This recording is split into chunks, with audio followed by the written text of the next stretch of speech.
Salut tout le monde, je suis ravi de vous retrouver aujourd'hui pour une nouvelle vidéo et bon sang que ça m'avait manqué de vous faire un bon petit tutoriel de derrière les fagots. Alors aujourd'hui une fonction qui m'a permis de me sauver la mise à de nombreuses reprises, d'éviter d'avoir des pièces qui soient autant inexploitables que tout simplement inimprimables, hein, impossible à sortir sur machine. Et cette fonction, je vous en ai parlé il y a un petit mois et demi de ça, c'est créer une copie.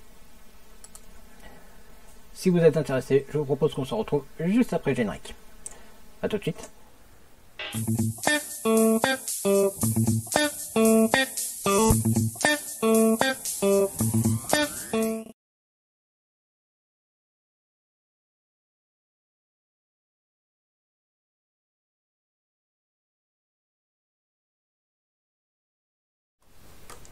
Nous allons donc explorer progressivement chacune des variantes de la fonction créer une copie.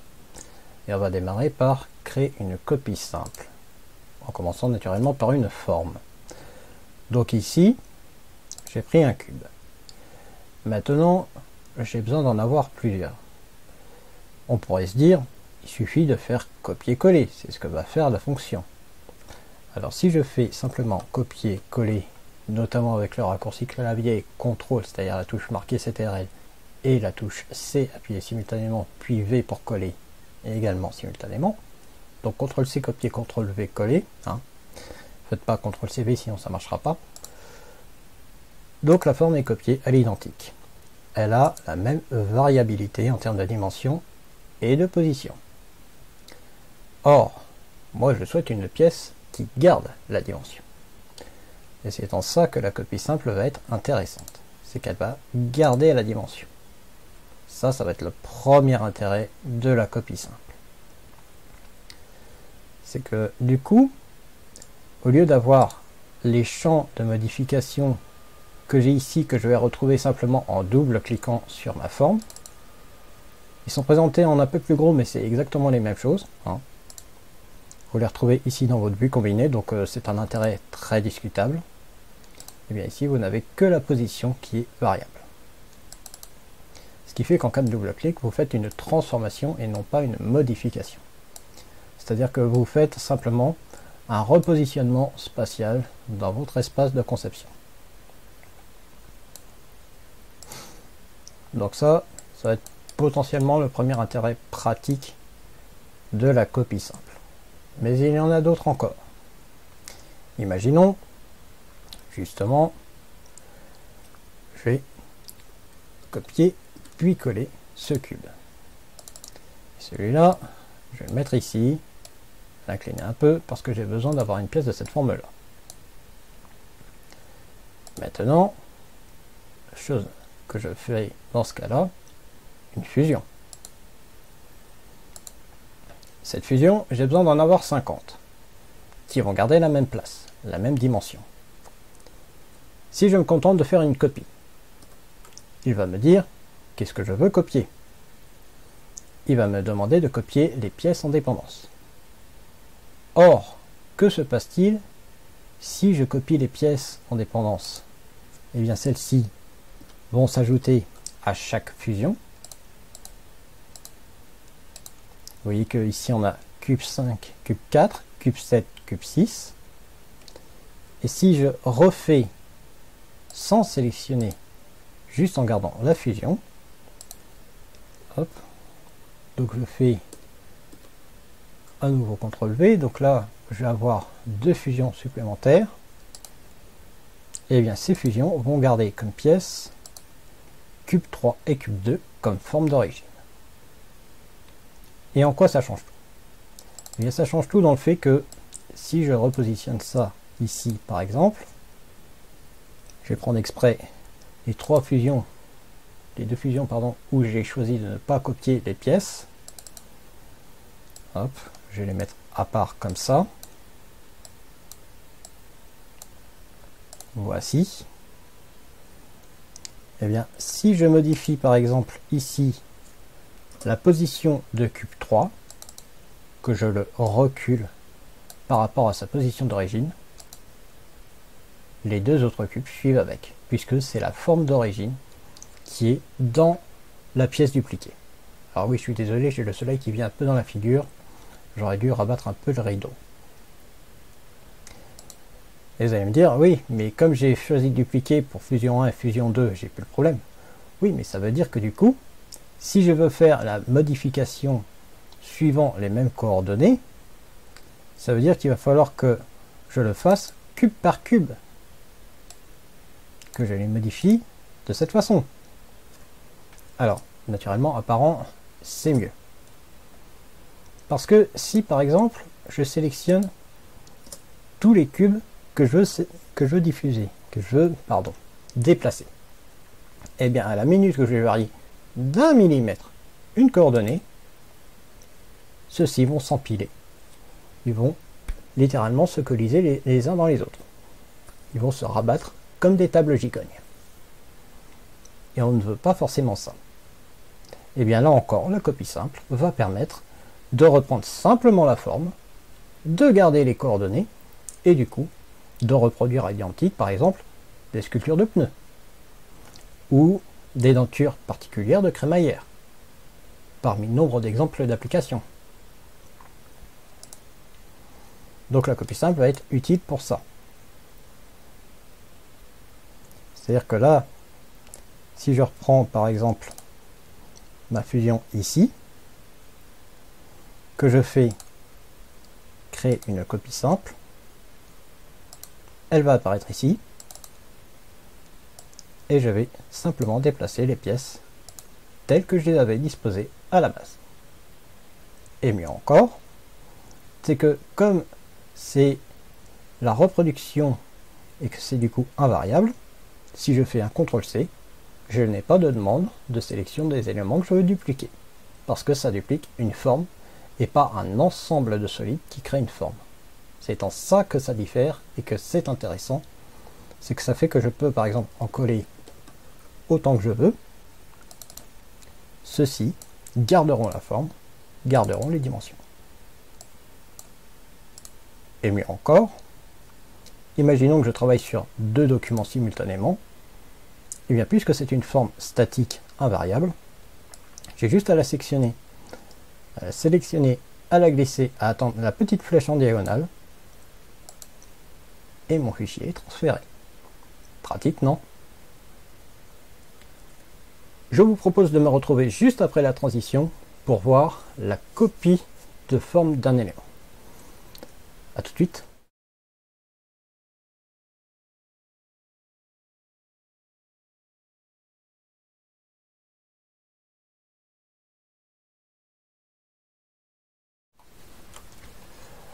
Bon, il est possible que par moment je sois obligé de parler un peu plus fort parce qu'il y a vraiment par moment des pluies à torrentielles qui sont sur la fenêtre Velux de ma chambre. Donc il arrive que par moment je hausse le ton. Je préfère faire l'avertissement au cas où vous utiliseriez notamment des écouteurs. Donc il y a un complément que je dois faire sur la copie simple que j'ai un peu négligé dans ma hâte. Pour ce faire, on repart sur un bon vieux cube, en l'occurrence variable. Et à celui-ci, on va appliquer successivement des chanfreins, puis des congés. Déjà à partir de là, on va faire une première copie simple. Voici. Et cette copie simple, on va la mettre en parallèle. Alors, au cas où il y en a plusieurs, il y a toujours l'option intéressante de clic droit, couleur aléatoire, afin de distinguer qui se trouve où. Enfin, où se trouve quoi, plutôt. Donc on va recentrer un peu. Et maintenant, donc, on va faire les congés. Donc on sélectionne toutes les arêtes. 1 mm, c'est très bien, c'est pour l'exemple de toute façon. Et on valide. Donc là, ça prend un peu de temps. Mais ça nous donne ça. Et l'intérêt du coup de la copie simple, c'est que ça nous est, comme ça, une pièce sacrificielle au cas où ça échouait. Alors bien sûr, on peut toujours supprimer l'opération dans l'arbre pour revenir à l'état initial. Ça, c'est toujours possible. Mais afin d'éviter notamment de lourds calculs qui peuvent résulter du fait de cette opération, c'est quand même bien commode d'avoir tout simplement un duplicata à côté, prêt à l'emploi. Alors il y a un autre avantage à ça. c'est que en ayant du coup une pièce à côté qui a donc été la réplique de la pièce qui a déjà reçu, là en l'occurrence, le chanfrein, c'est que là par exemple, hop, admettons je veuille faire la différence entre 0,5 et 1 mm, je vais pouvoir le faire simplement, la nuance va se trouver ici. C'est que là, au lieu d'avoir une hiérarchie à niveau double, où mon opération dépend d'une opération, dépend d'une forme, et bien j'ai ici une hiérarchie à niveau simple, où mon opération dépend d'une forme directement. Ce qui potentiellement peut simplifier la conception dans l'arborescence de construction. En plus de pouvoir offrir donc un comparatif entre les deux. Après, il y a un intérêt à garder à l'esprit, c'est que ici, comme j'ai gardé un cube variable, ma forme, du coup, peut rester variable en conséquence de ces variations disponibles. Enfin, plutôt variabilité disponible. Donc ça, c'est quelque chose à garder à l'esprit et à bien choisir avec sagesse au moment où vous faites les opérations de duplication. Même si, dans l'absolu, on peut toujours revenir un peu, voire beaucoup en arrière en cas d'erreur. Ce complément ayant été apporté, oui, désolé je m'en mêle un petit peu la langue, ça fait genre 5 fois que je fais la prise, je vous propose de me retrouver juste après la transition pour faire la copie simple d'une forme d'un élément. A tout de suite.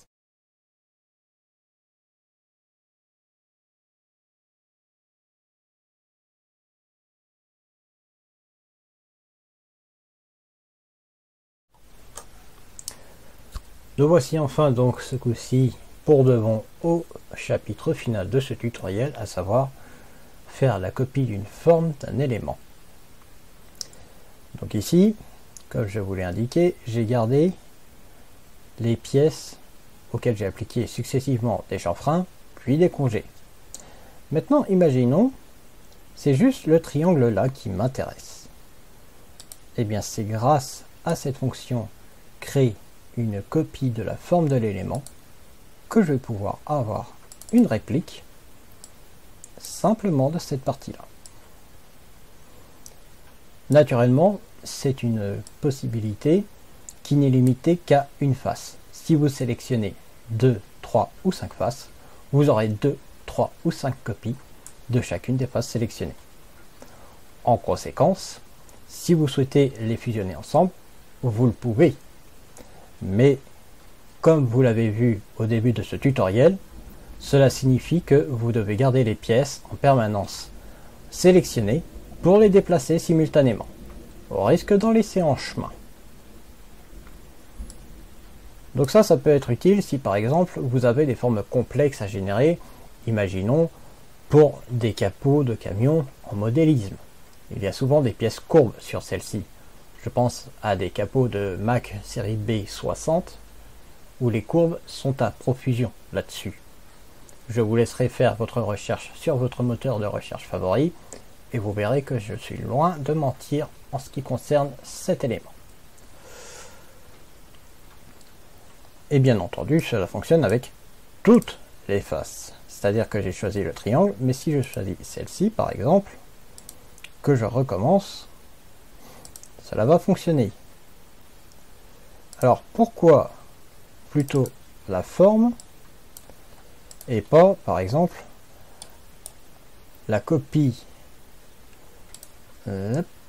transformée ou la copie simple? Et bien tout simplement parce que si par exemple je prends cette arête là, que je fais une copie simple, il va me copier la pièce dans son entièreté.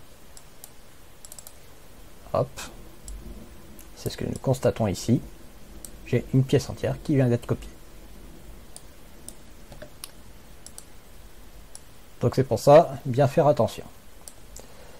Alors, vous aurez probablement remarqué que j'avais aussi parmi les options, donc faire une copie transformée. Mais en quoi est-elle intéressante? Alors ici, elle n'aura aucune différence avec la copie simple.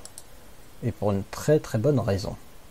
Vous voyez, ici, ma pièce est arrivée exactement là où serait arrivée une copie simple. La copie transformée est intéressante si vous utilisez des containers de pièces et que du coup vous avez potentiellement deux origines avec deux systèmes de coordonnées différents. Enfin, deux coordonnées d'origine aux valeurs différentes, plus exactement. Donc que vous ayez par exemple 0 en XYZ et 0 en XY puis 50 en Z. Par exemple.